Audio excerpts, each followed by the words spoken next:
everyone, and welcome to another episode of Behind the Wheel, Uber's official podcast dedicated to drivers and couriers. I am your host, Maria Fernanda Resendiz, and I am over the moon to be here with you today.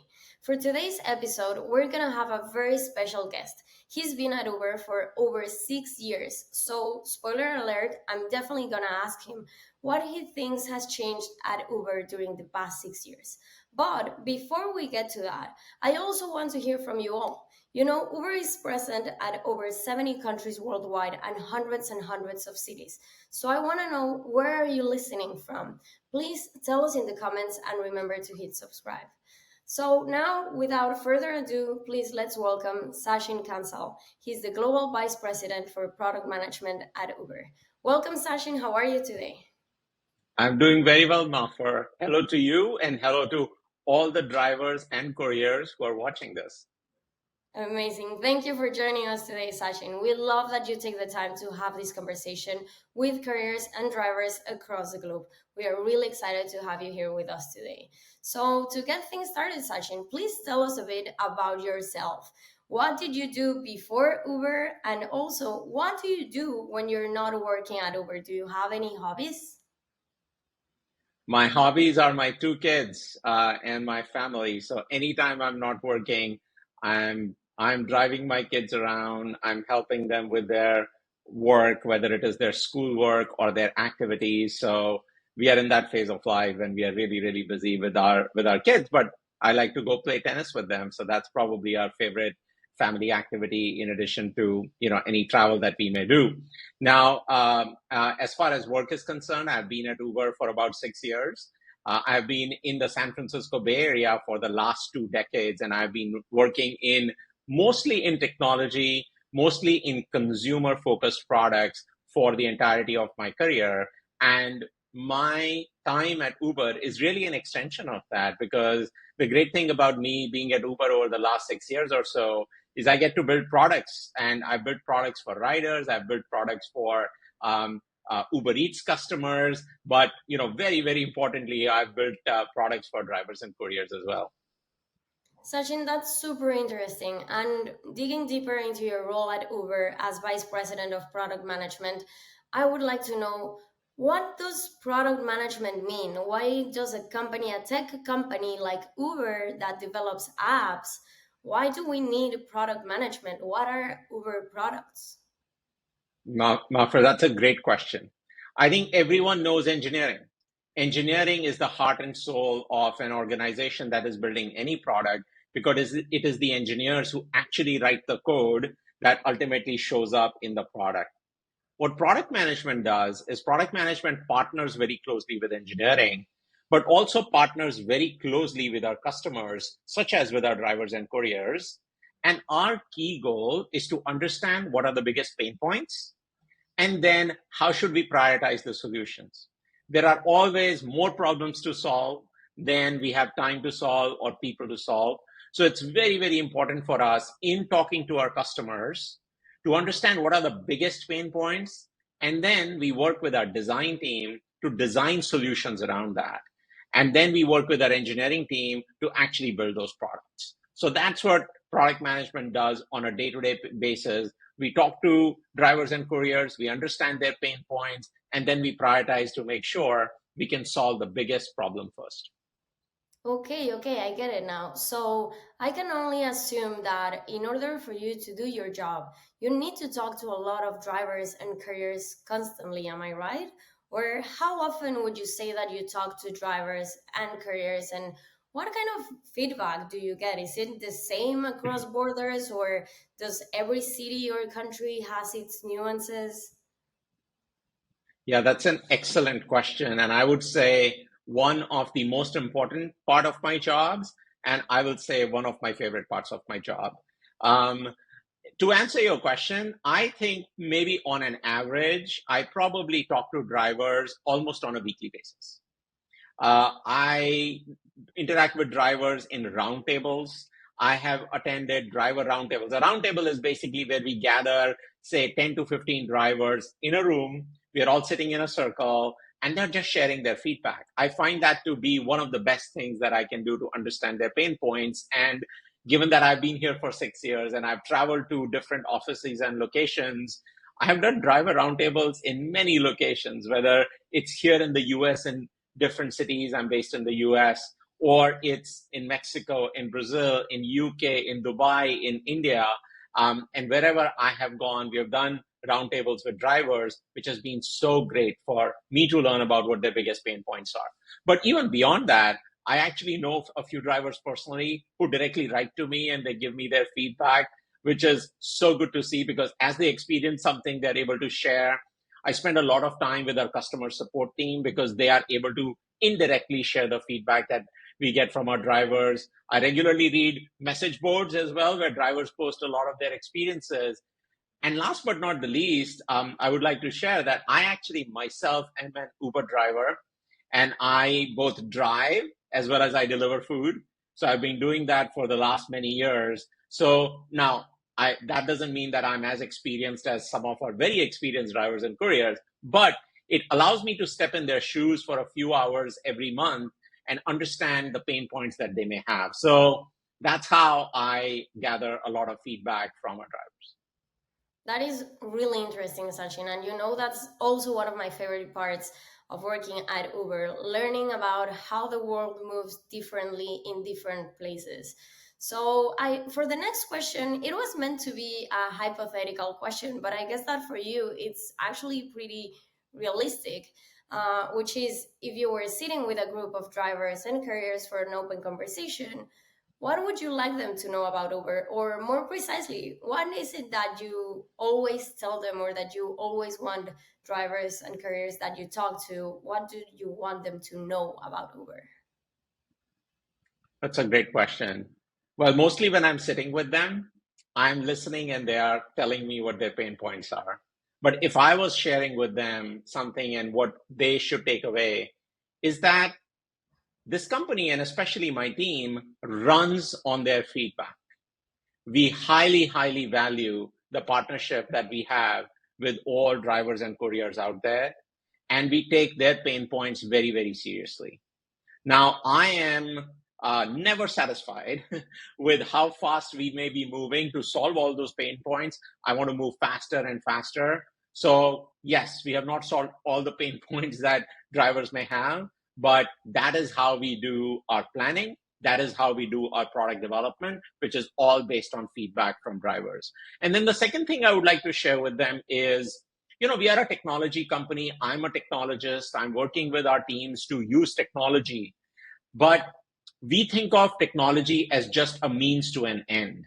Technology is not just the end by itself, because ultimately what technology has to do is to solve real world problems. So we want to use very advanced technology, machine learning, AI, all these fancy buzzwords, but we want to put that to use that will be useful for drivers and couriers in real life as they're driving on our platform and to solve the problems that they're having. That's very true, Sachin. So now, trying to be very specific here, what are your top three priorities regarding drivers and couriers at Uber? That's a great question to limit it to top three, but I'll try my best. Number one is we just want to build an app that works simply, reliably, and predictably. And I know that is a very obvious thing to say, but it is very important. When drivers are out there, couriers are out there, they may be spending 5 hours, 7 hours, 8 hours in a day using the driver app. We need to make sure it works well, not just for 15 minutes, not just for 2 hours, but it can work over and over every single day. It works very reliably. And we have a lot of people who are spending time making sure that happens. That's number one. Number two is we want to provide them the best guidance on how to make more money. Because at the end of the day, we know earners are on our platform to make money. And sometimes they go online and they may not exactly know what's the best thing I can do to earn more money.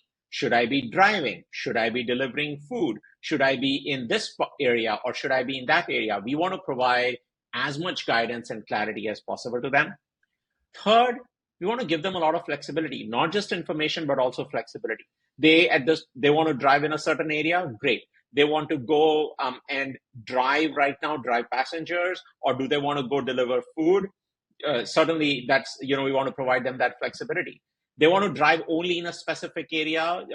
Recently we launched a feature called area preferences, which I know is very popular with drivers, so that they can stay close to home, or they may have other life commitments that requires them to be in a specific area. We want to provide them that flexibility. So I think that will be the next one. I know you asked for three, but one bonus one. Safety.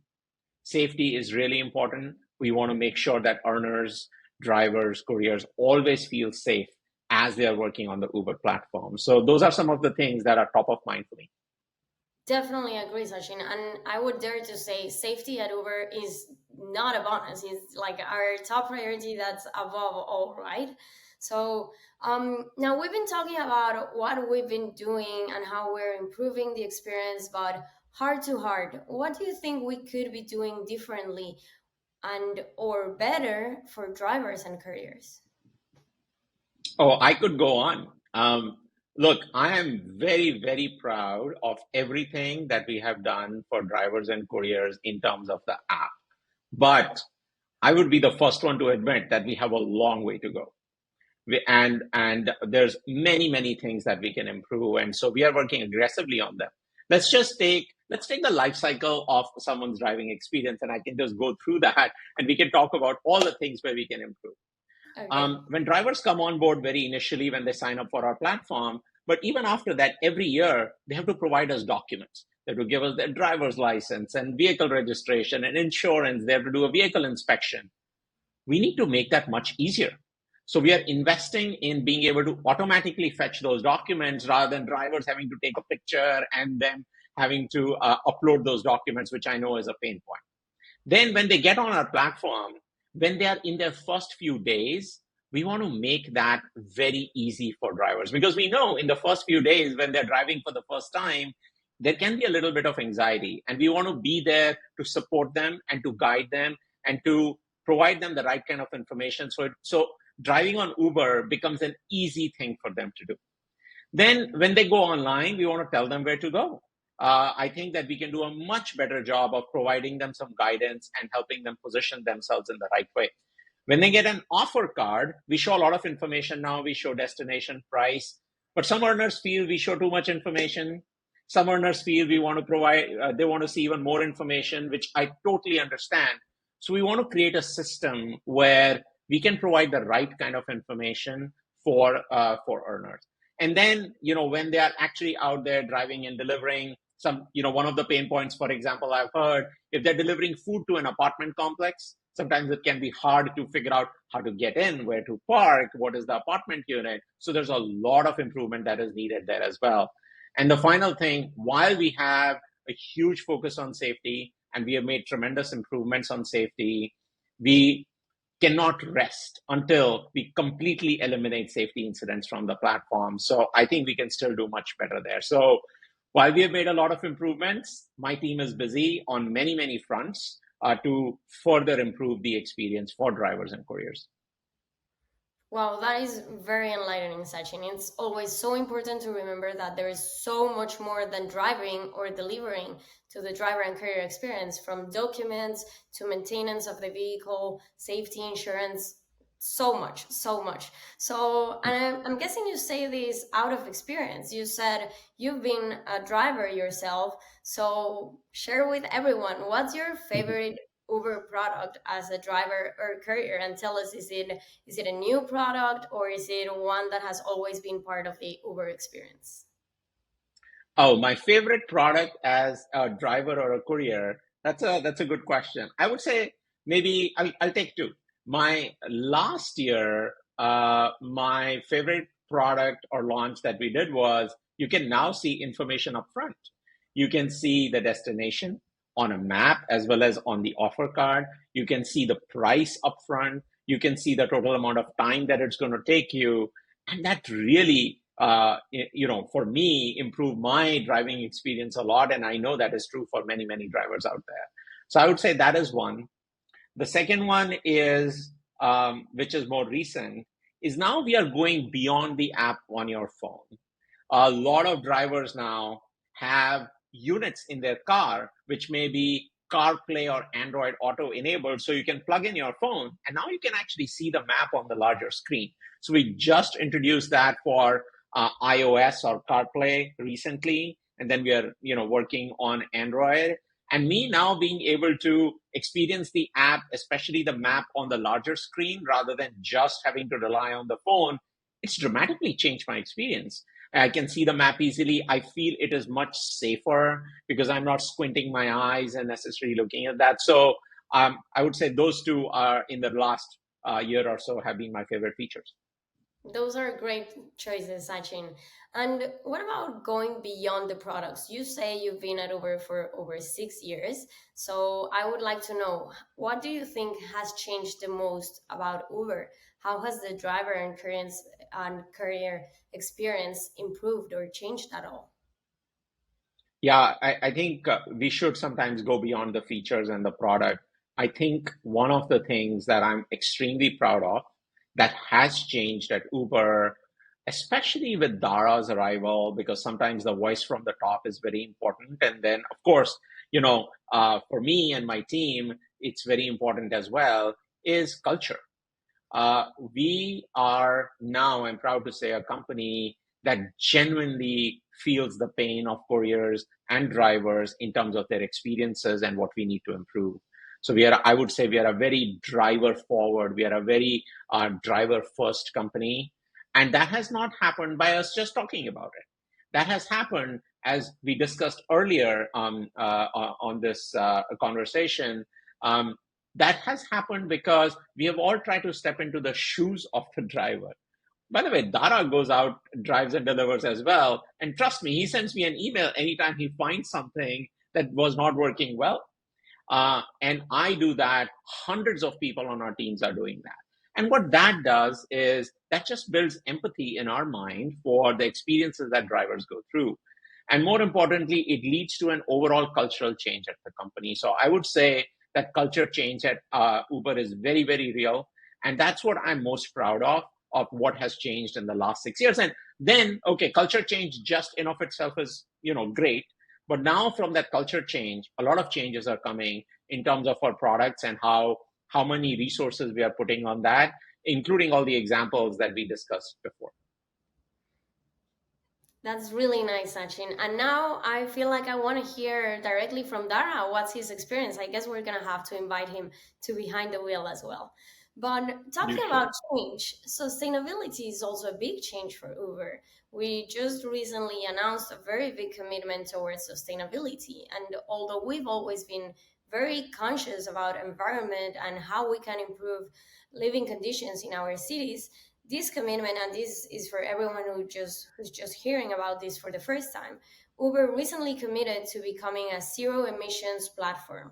So that means that every single ride and every single delivery that is completed using the Uber platform is zero emissions. So Sachin, please tell us, why is this so important for Uber? How are we leading the scenario here? And when thinking about drivers and couriers being behind the wheel of those trips, how can they be part of the solution too?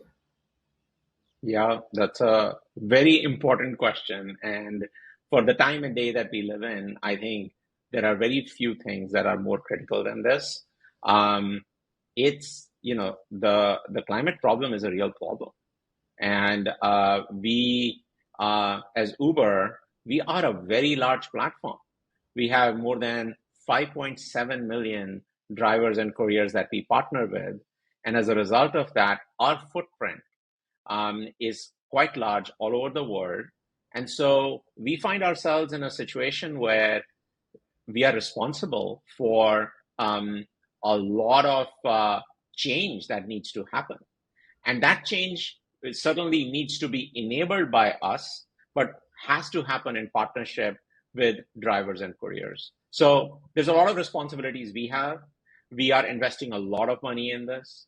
We are providing a lot of education because electric vehicles or hybrid vehicles, not everyone is completely familiar with them. There are issues such as cost. There are issues such as lack of familiarity. There are issues such as charging. So we have been working on all of those fronts to provide information to drivers and couriers, but information is not enough. We've actually been providing a lot of financial incentives. We know this is going to take time. It's going to take many years. So, but the journey has to start now, and that's why we have made a commitment. Now, the way we can partner with drivers on this as well as couriers is, if you are currently not driving an electric vehicle and not moving towards zero sustainability or towards sustainability, I encourage you to learn more. We have a lot of resources in the app, on our website. If you have questions about cost comparison, is this very expensive? How do I do maintenance? How do I find charging? We have a lot of information around that. We even have cost calculators. And if you are already in an electric vehicle and you've already kind of made that transition, then my ask would be, please talk about it. Hopefully you love that experience. And by the way, hopefully your passengers love that experience as well. And there I would just encourage you to become an ambassador with us for environmental change, for climate change. And we can partner together and really make this movement successful. So no, we are very serious about this. But we need partnership from drivers and couriers to truly make this change. Absolutely. And I loved how you said the journey has to start now. Sachin, this is all fantastic. It has been an amazing conversation. I learned so much about Uber, our products, the driver and courier experience, and how we can all contribute towards a greener future. Thank you for your time today, Sachin. It means a lot to all of us today. And please know that you are always welcome here. Thank you. It's been great to be here. And now I will go back to making the app better. Amazing. Thank you. And thank you, everyone who's listening. Thank you for joining us today. We know that your time is extremely valuable, and we appreciate you stopping by to listen to us, and most importantly, to keep our cities in motion every time you drive or deliver with the Uber app. Thank you. Thank you very much. Remember to hit subscribe, share, comment, and tell us where you're listening from, and why not, what's your favorite Uber product? And tell us also, are you driving an electric vehicle already? We cannot wait to hear from you. I am Maria Fernanda Resendiz, and I will see you next time in our next episode of Behind the Wheel. Goodbye, everyone.